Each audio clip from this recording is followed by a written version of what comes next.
Ya, gracias, Padovana, ya está habilitado. Vamos a continuar con la parte de tiroides. La anterior clase describíamos justamente cómo se secreta esta hormona, qué influencia tiene la hormona liberadora de tirotropina sobre la glándula tiroides. Nosotros hemos descrito de esta glándula las características de secreción. Hablábamos de, número 1, la bomba de sodio-potasio. Número 2, el simportador de yodo o la bomba de yodo propiamente. Luego hemos hablado de la característica de la transferencia del yodo, el contratransporte de yodo-cloro, el ingreso de yodo, la peroxidación del yodo, la unión gracias a esa peroxidación con la tiroglobulina, como la tiroglobulina necesita un precursor que es la tirosina para su síntesis, se manda a lo que es el coloide, a nivel del coloide se une el yodo con la tiroglobulina, y de acuerdo al acoplamiento o lo que hemos dicho como organificación, vamos a tener la formación de la monoyodotironina, la diyodotironina y la triyodotironina, además de la tiroxina, y lo que representa como el RT3, le hemos dicho a esto que representa la forma de la triyodotironina, pero en su forma libre, ¿no? Acá está esto que representa RT3 en la parte del coloide, y la cantidad de característica de yodo que necesitamos para tal producción, entre 50 miligramos aproximadamente de yodo por año, 50 miligramos de yodo por año, para mencionar dicha característica de producción. Esta organificación, lo que después de acoplar el yodo a la parte de la tiroglobulina, lo que hace es volver a través de un mecanismo de pinocitosis las moléculas de tiroglobulina como MIT, DIT, la triyodo y la tiroxina hacia la parte endocelular y a tener la acción de proteasas para liberar la T3 y T4 del resto de tirosinas no acopladas o organificadas, ¿no? Van a quedar tirosinas y van a quedar monoyodo y diyodo en el sistema que no me va a servir o no va a tener una utilidad por no tener receptores en el cuerpo, y son reciclados, sufren una desyodación, liberando el yodo, reciclando el yodo y reciclando las moléculas de tirosina. Es liberada la T3 y la T4 justamente a la parte de la circulación, y la RT3 que es llamada como libre o inversa también, inversa. Es enviado a la parte de la circulación, y en la circulación, según se requiera las hormonas, se va a tener que la T3 es la que tiene acción propiamente en las distintas células. La T4 a nivel celular, cuando se ligue a los receptores, ¿no? De ahí el término ligar, va a perder una molécula de yodo y también se va a convertir, va a perder una molécula de yodo. Acá está, cómo llega T4, gracias a la acción de la yodasa, pierde una molécula de yodo y tenemos también triyodotironina. 94% o 99% de lo que respecta a la tiroxina va a convertirse a triyodotironina, ¿no? Entonces, a posterior, esta que es la tiroxina va a convertirse de igual manera a la triyodotironina y tener un efecto sobre la estructura celular. Para llegar a la característica celular, dichas hormonas son transportadas a través de la circulación. Hemos mencionado ya a una de las proteínas de transporte, que es la albúmina. La albúmina presenta fijación para estas hormonas y el transporte para las mismas. Ahora, además de la albúmina, nosotros vamos a describir a otras hormonas. Además de la albúmina, vamos a citar a la globulina fijadora de tiroxina. Globulina fijadora de tiroxina. Bien, fijadora de tiroxina. Y vamos a citar a la prealbúmina como también un transportador para estas hormonas. Entonces, ya les voy a regalar una pregunta de examen el día de hoy. No, hemos dicho octubre regalón. Entonces, ¿qué voy a preguntar en el examen? Voy a preguntar justamente cuáles son las proteínas plasmáticas encargadas del transporte de la tiroxina y la triiodotironina. Es muy importante conocer a la albúmina, es muy importante conocer a la globulina fijadora de tiroxina, es muy importante conocer que la misma prealbúmina se constituyen en transportadores de esta hormona. ¿Por qué? Porque ustedes a sus pacientes les van a dar tiroxina, les van a dar triiodotironina a los pacientes hipotiroideos de manera sintética. Entonces es importante señalar que estas proteínas van a ser las que van a llevar hasta las distintas células del cuerpo humano para tener la acción metabólica. Entonces no digan que no les he dado ya una pregunta ya está citada acá. De las posibles 70 preguntas, ya hemos dado un primer parcial de 35. Nos vamos a posible animar a hacer un examen de 70 preguntas para Fisiología 2 y resaltar la importancia que tiene la fisiología en muchos conceptos de la enfermedad del cuerpo humano y en el tratamiento. Porque si yo no sé fisiología, mucho menos voy a querer entender farmacología y mucho menos fisiopatología. La característica de las funciones fisiológicas de la T3, la triiodotironina, es la de activar mecanismos intracelulares que fomenten, uno, el crecimiento del cuerpo humano, el desarrollo del sistema nervioso, que es muy importante para entender el cretinismo, el estímulo cardiovascular y sobre todo el estímulo del metabolismo del cuerpo humano. Genera una actividad a nivel de todo el organismo, ¿no? Y dicha actividad se resume en estos puntos que menciona Guyton, indicando casi la mayoría de la triiodotironina, que es la que va a actuar sobre las células efectoras, va a producir un aumento del número de mitocondrias y la actividad de dichas mitocondrias. Es por eso que acá lo he señalado con un incremento. Se incrementa propiamente el número y la actividad de las mitocondrias. Para yo hablar del incremento del metabolismo en sí, tengo que describir que el metabolismo en su base es a proporción de energía. Entonces, la tiroxina, convirtiéndose a triiodotironina, induce la formación de producción de organelas celulares con mayor número de mitocondrias y la mayor actividad de dichas mitocondrias. Por lo tanto, la mitocondria tendrá la suficiente cantidad de ATP ante el incremento metabólico producido por las hormonas tiroideas. Bien, fácilmente se incrementa entre el 60 y 100% del metabolismo.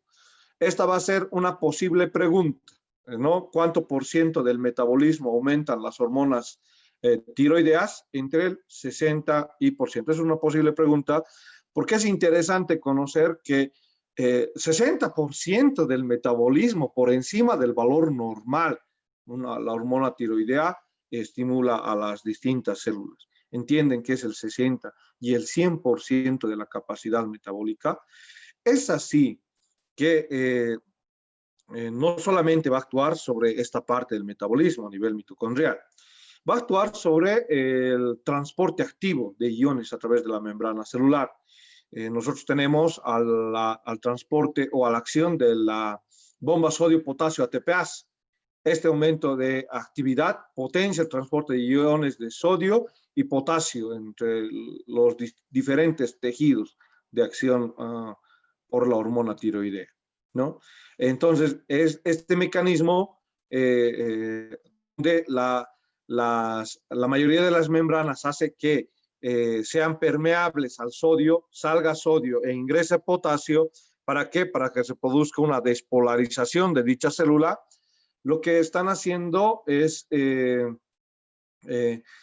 aumentar la producción de calor, ¿no? Esto a través de la bomba sodio-potasio ATPasa, y al utilizar propiamente la energía en este punto, el ATP, lo que genera, recuerden para ese mecanismo de termorregulación que tiene el cuerpo, donde al uso de energía se incrementa propiamente la temperatura corporal.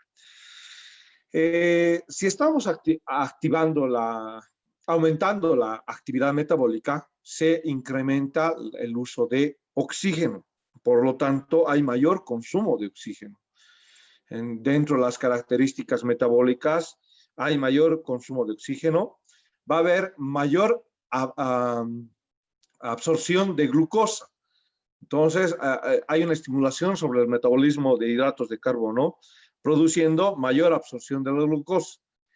Dichos hidratos de carbono van a producir la energía a través de la glucólisis, ¿no?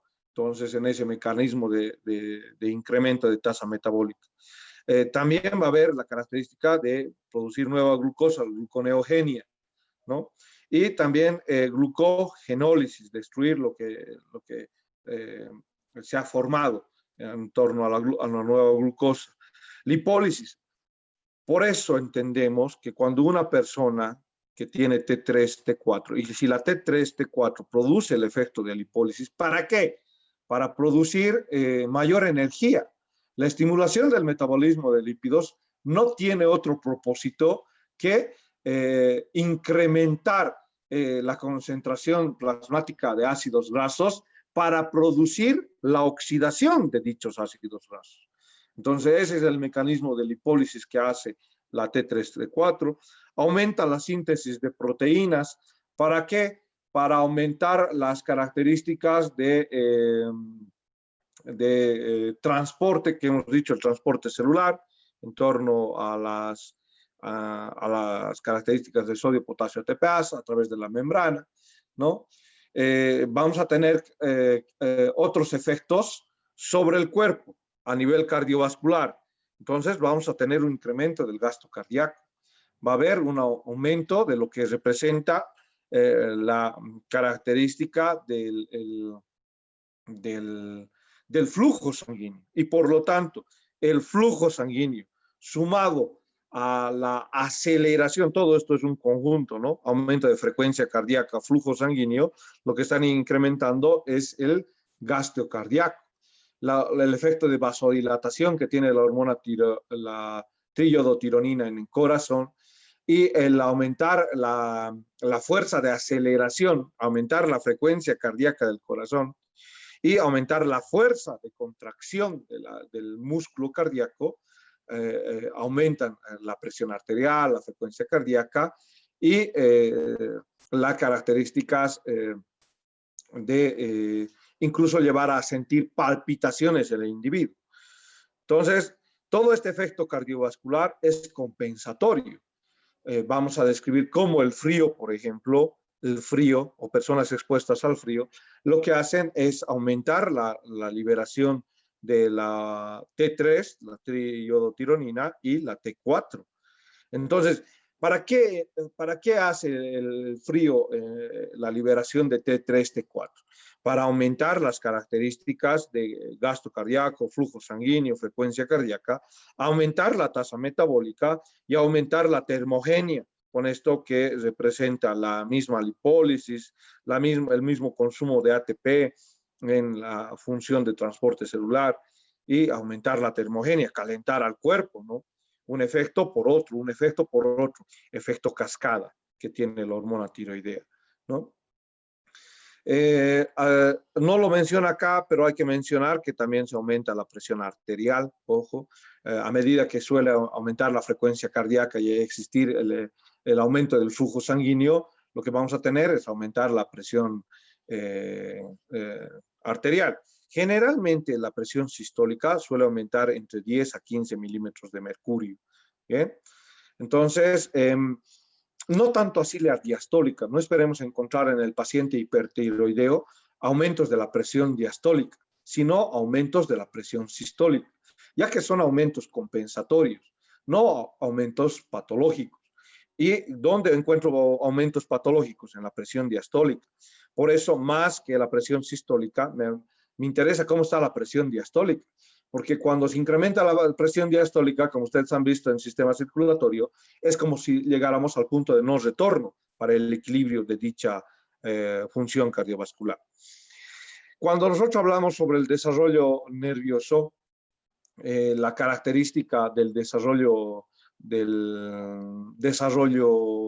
neurológico por estímulo de la T3, T4, estimula el desarrollo del tubo neural. Ustedes que conocen por la parte de neuroanatomía, las características de la formación del tubo neural, el prosencéfalo, el mesencéfalo, estos que van a dar origen propiamente a toda la característica de la parte encefálica, en una primera instancia reciben una estimulación de la T3, T4. ¿Por qué razón? Porque me ayuda a la síntesis proteica. Es así que en el crecimiento propiamente el individuo necesita T3, T4 para generar la característica de crecimiento en altura, las características en torno a la diferenciación sexual. Es por eso que en la adolescencia vamos a tener picos de T3, T4. No vayan cuidado que a un adolescente vayan a valorar hormonas de T3, T4 con los valores de la primera infancia y con los valores de un adulto. Si estoy hablando que tienen un pico, la T3, T4, aumentando de López a lo que dice Guyton, por si acaso. Bien. Entonces, para esto del crecimiento, el individuo necesita mayor característica de enzimas corporales para producir proteínas, coenzimas y en esta etapa del crecimiento aumentar la necesidad de vitaminas del individuo. Bien. Entonces, ¿por qué razón? Porque está en esa etapa de crecimiento. Al haber mayor cantidad de T3, T4, el cuerpo en esa etapa de crecimiento está exigiendo al cuerpo mayor absorción y disposición de las vitaminas que tiene el cuerpo. Bien. Entonces, eso hace que T3, T4 exija mayor necesidad de vitaminas. Muy bien. ¿Qué otra característica más en torno a T3, T4 es otros efectos sistemáticos? Si yo tengo mayor cantidad de T3, T4 y he entendido que T3, T4 me está agotando las energías, incluso está usando de carbohidratos, de lípidos y de proteínas, puedo entender cómo el individuo con mayor T3, T4 de lo normal, en un concepto que se llama hipertiroidismo, si ha aumentado la tasa metabólica de ese individuo, ha aumentado el consumo de carbohidratos, de lípidos, de proteínas, pueda ver que existe una disminución del peso corporal.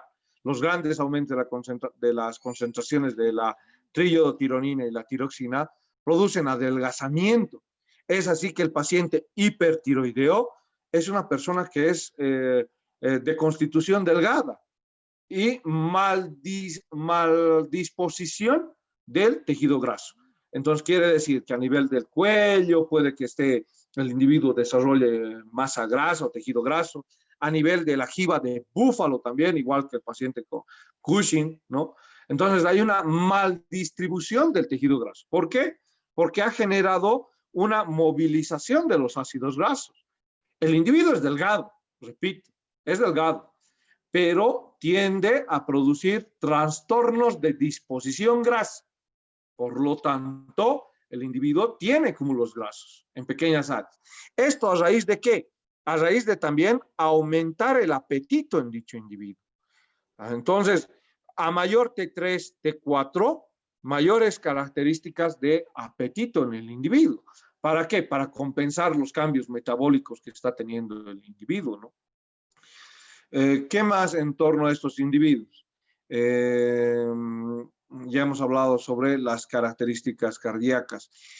Si nosotros estamos hablando que afecta la porción metabólica y genera un mayor uso de la energía de las estructuras celulares, a nivel muscular, mayor cantidad de T3, T4 puede llevar a un temblor muscular, ¿no? No es nada que ver el temblor de Parkinson y el de los escalofríos con el paciente que genera temblor muscular por hipertiroidismo. El paciente con temblor muscular por hipertiroidismo es como si tuvieran contracciones de flejas. Ustedes ven el bíceps de un paciente con hipertiroidismo y está como queriendo tener una contractura muscular.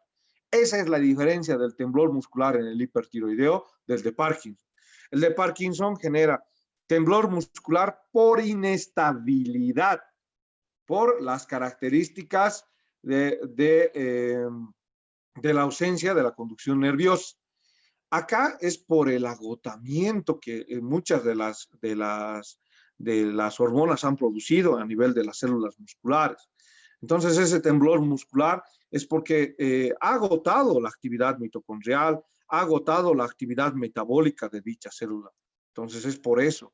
Y como ha agotado la actividad, y no solamente del músculo, está agotando a nivel cardiovascular, a nivel, puede producir una taquipnea. Incluso el paciente sobre el sistema digestivo acelera el tránsito intestinal. Ustedes han visto en el sistema digestivo que hay dos tipos de movimientos, los de mezcla, los de propulsión. Entonces, imagínense que esté acelerado, todo su cuerpo en realidad está, hemos dicho, a un 60 al 100% por encima del metabolismo basal. O sea, estamos acelerando la actividad del cuerpo y estamos agotando toda la energía que tiene. Entonces, cuando un paciente tiende a producir hipertiroidismo, la característica es que el individuo tenga etapas de insomnio, aunque tenga sueño. ¿Por qué entonces el individuo tiene etapas de insomnio pese a que hay el agotamiento de ATP? Porque es como tener prendido el on de una máquina. Prendemos la máquina, prendemos la computadora, prendemos el celular y las funciones del cuerpo van a seguir.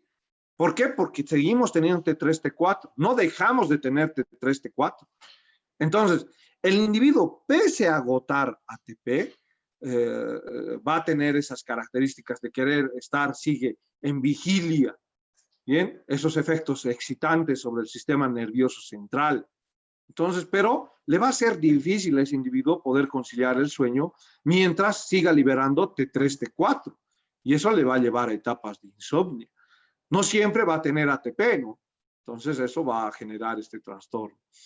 A lo contrario, en el hipotiroidismo se apaga todo, se apaga todo. Entonces, en el hipotiroidismo, si no tenemos la T3, T4 que me está activando las características metabólicas del cuerpo y se apaga todo, el individuo con hipotiroidismo puede dormir entre 12 a 14 y fácilmente un día entero, 14 horas.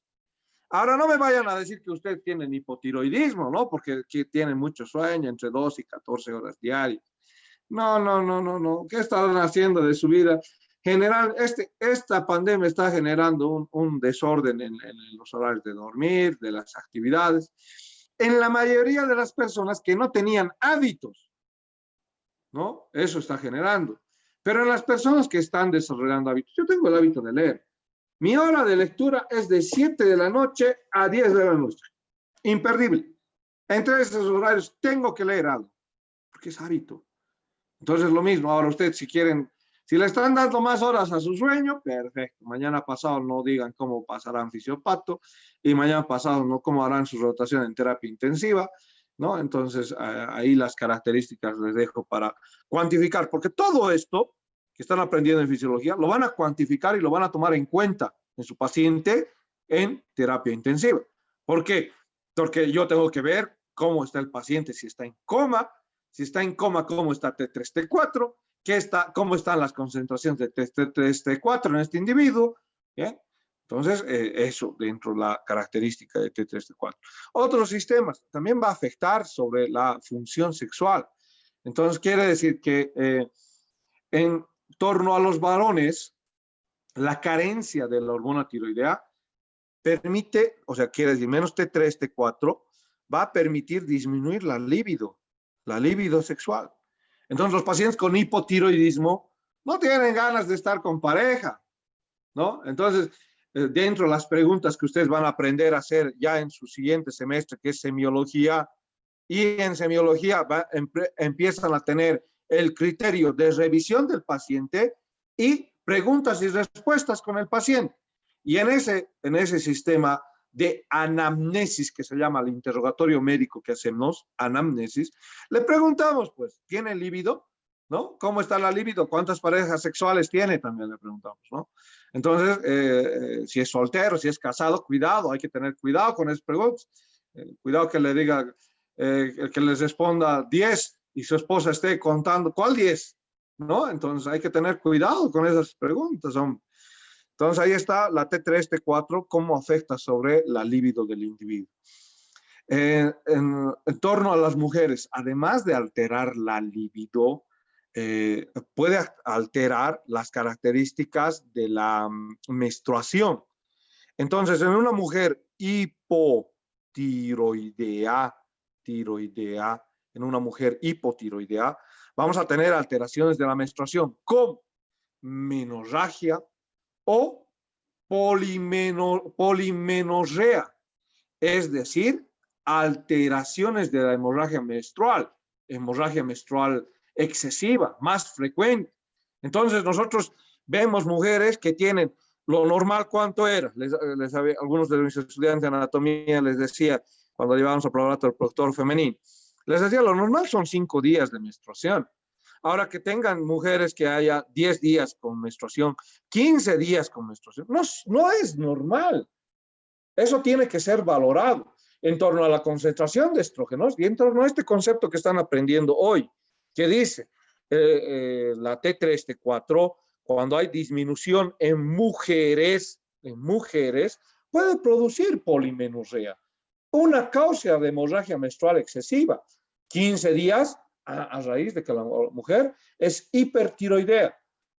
Menos efectos secundarios voy a tener haciendo diagnósticos precoces y que ustedes sean perceptivos en algunas ideas que les brinda su literatura en medicina, como esto de la hemorragia menstrual excesiva. Generalmente algunos ya lo van a captar, van a ir a sus pacientes y se les va a venir alguna vez eso que le escuchaban al doctor Ayala, ¿no? Y la producción de que mujeres con 15 días de menstruación, 20 días de menstruación, que les va a llevar a la anemia, es porque han empezado a presentar alteraciones de la secreción de T3, T4. En algunos casos, por ejemplo, les decía, era pandémico entre los 80 y los 90, acá en Bolivia, el bocio, y entonces teníamos mujeres, acá me voy a adelantar un poquito, teníamos mujeres que te desarrollaban esto, ahí está el bocio. Entonces, en esas mujeres había alteraciones de la secreción menstrual, ¿no? En algunos casos, cuando la hormona tiroidea eh, puede, puede darse que en disminución de la hormona tiroidea puede darse. Lo más frecuente es obviamente el mayor aumento del flujo menstrual, pero puede darse también casos de amenorrea documentados. No se especifica la acción, pero se tiene la hipótesis que es la acción de que las hormonas tiroideas actúan sobre otras estructuras metabólicas. El incremento de la tiroxina también incrementa el metabolismo de glucosa, incrementa las características de las necesidades de la paratormona, incrementa o permite la inactivación de la función hepática, disminuye la actividad o incrementa, perdón, la velocidad de los glucocorticoides por la glándula suprarrenal, por ejemplo.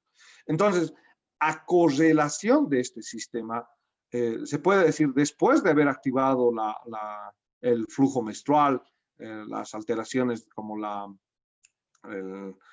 polimenorrea, entonces la paciente puede desencadenar amenorrea por alteración hormonal. Esa es la hipótesis, de que T3, T4 actúen sobre ovarios y alteren la producción de estrógenos.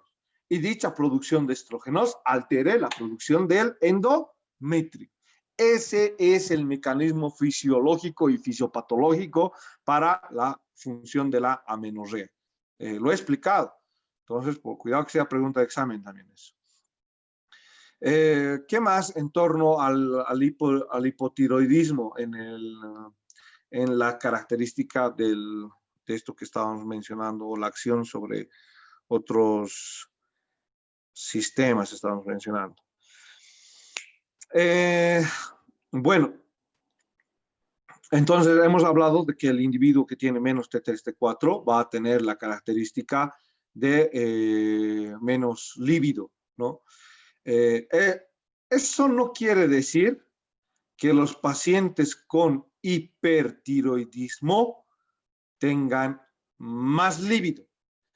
Sí tienen mayor tasa de producción, o sea, la función metabólica celular, y es la función metabólica celular de otros sistemas los que responden a mayor líbido en relación a T3, T4.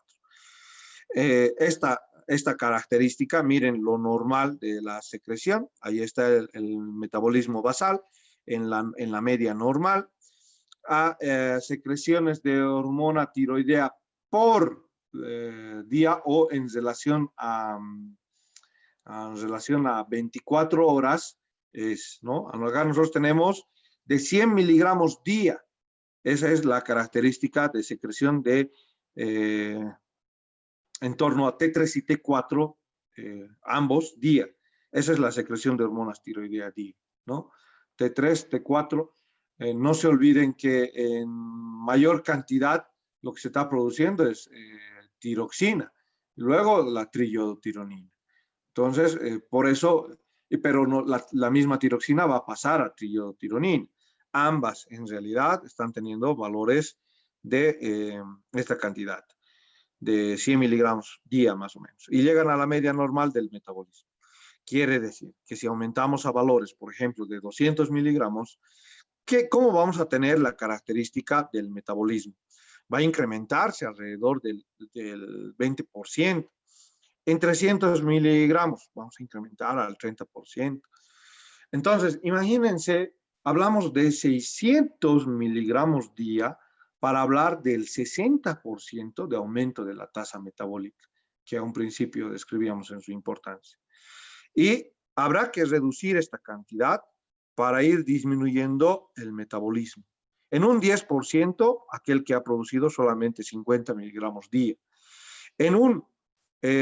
Acá hablamos en un 25% o en 25 miligramos día, hablamos que el individuo ha reducido en un 20% su tasa metabólica.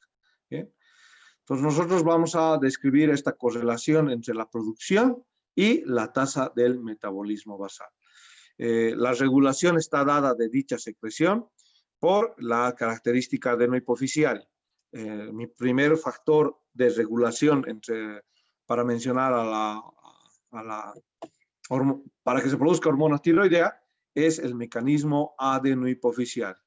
Entonces nosotros hablamos que la TSH es liberada por la adenohipófisis e incrementa la secreción de la parte de la T3 y T4 por parte de la glándula tiroides, ¿no? Entonces, esta que es la tirotropina no es el único que permite la regulación de la secreción de las hormonas tiroideas. Nosotros también hablamos que dentro los efectos mismos que produce la hormona también pueden incrementar las características de secreción tiroidea. Quiere decir que si nosotros elevamos la proteólisis de la tiroglobulina, aumentamos la secreción tiroidea. Incrementamos la bomba de yoduro, incrementamos la secreción tiroidea. Intensificamos la iodación de tirosina, incrementamos la secreción tiroidea. Aumenta el tamaño y la actividad de células tiroideas. Esto tiene que ir de la mano. Esto tiene que ir de la mano. Los tumores hacen esto.